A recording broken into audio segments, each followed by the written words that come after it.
Իսկ սկզբանե մենք մեկ ազգ ենք եւ հետեւաբար նույն ազգի զավակներն ենք համախմբված Սուրբ Արարատի լանջերի շուրջ հազարավոր տարիների ի վեր նախաստեղծման շրջաններից սկսյալ այդ ժողովուրդն ենք մենք միայն այսօրվա հայությունը չենք ներկայացնում, այլ համայն ամբողջությունը հայ ժողովրդի գոյության սկիզբից մինչև մեր օրերը։ Այդ գիտակցությամբ ուրեմն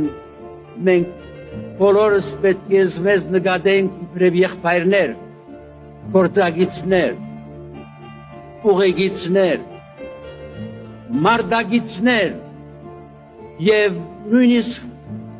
երբեմն եթե հարկ լինի մեկս մյուսին հանդեպ ներողամտությամբ եւ բարի գամեցողությամբ։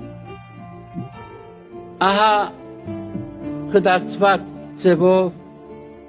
ներկայացնում եմ ես ձեզ իմ հայրական, հայրապետական հորդորը, ձեզ մաղթում եմ ուժ և երանդ, գորով, քաջություն, նաև երբեմն համբերություն